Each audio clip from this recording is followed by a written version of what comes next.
Kataram PSCS దగ్గర మనం ఇక్కడ నిలబడి ఉన్నాం. ఇక్కడ యూరియా బస్తాల కోసం రైతులు లైన్లలో నిలబడ్డారు. వెళ్తూ వెళ్తూ ఆగడం జరిగింది. ఏం పరిస్థితి ఉందని చూస్తే ఆడవాళ్ళు 3 రోజుల నుంచి తిరుగుతూ ఉన్నామని వారు చెప్తా ఉన్నారు. మగవాళ్ళు కూడా 2 రోజుల నుంచి వస్తూ ఉన్నామని వాళ్ళు చెప్తా ఉన్నారు. నిజంగా మేము ప్రతిరోజు ఈ ప్రభుత్వాన్ని, స్థానిక ఎమ్మెల్యేను వేడుకుంటా ఉన్నాం, డిమాండ్ కూడా చేస్తూ ఉన్నాం.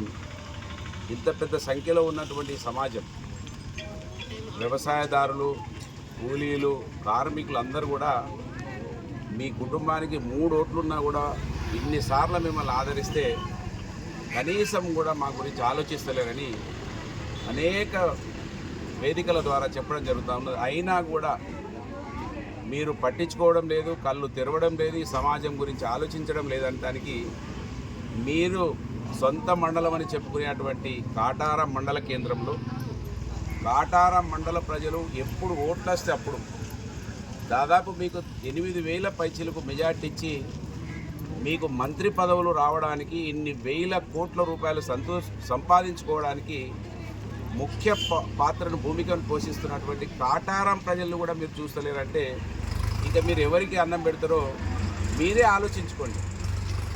కాటారం మండల రైతులు పాపం ఈ విధంగా గోసపడతా ఉంటే కూడా మీ తమ్ముడు నోట్ల సంచులు పట్టుకొని వచ్చే తమ్ముడు ఇవాళ యూరియా బస్తాలు ఇప్పించడానికి కనీసం ఆయనన్నా కనబడుతుందంటే ఆయన కనబడడు. మీరు ఆలోచించరు. ఇవాళ వర్షాలు లేకపోవడం వలన ఇంకా వరి ఎవరు కూడా వేస్తలేరు. వరి వేస్తే ఇంకే విధంగా పరిస్థితి ఉంటుందో ఒకసారి ఆలోచించండి ఎమ్మెల్యే గారు. కాటారం ప్రజల భిక్షనే మీకు, మీ పదవి ముఖ్యంగా సింహభాగం కాటారం మండల ప్రజలు ఓట్లు వస్తే మాత్రం మీకు 7,000, 8,000, 6,000 మెజార్టీ ఇస్తా ఉన్నారు. అందుకే ఆలోచించండి. ఓట్లు వేస్తే ప్రజలకు అండగా ఉండి వాళ్ళ ఆకలి తీర్చేటువంటి నాయకులను చూసినాం, కానీ మీ కుటుంబానికి మాత్రమే 1,000 కోట్ల రూపాయలు సంపాదించుకొని ప్రజలను ఎన్నడూ కూడా పట్టించుకోలేనటువంటి నాయకుడు ఎవరైనా ఈ భారతదేశంలో ఉన్నారంటే అది ఒక మీరే ఉన్నారనే విషయాన్ని మంత్రి ఎమ్మెల్యే దుద్దిల శ్రీధర్ గమనించాలి. అవమానపడండి, మీరు ఆలోచించండి. ఇంకా వర్షాలు, ఈ మధ్యలో వర్షాలు వస్తే మళ్ళా వరి నాట్లు వేస్తే ఇంకా పెద్ద ఎత్తున యూరియా అవసరం ఉంటుంది. కనుక మీరు ఈ గవర్నమెంట్ ఈసారి పచ్చి రొట్టె విత్తనాలు కూడా ఇవ్వడంలో విఫలమైపోయారు, పప్పు ధాన్యాలు సీడ్ ఇవ్వడంలో విఫలమైపోయారు. కనుక ఇవాళ మంత్రి ఎమ్మెల్యే కళ్ళు తెరవమని కాటారం పిఎస్సిఎస్ దగ్గర నేను నిలబడి డిమాండ్ చేస్తున్నా.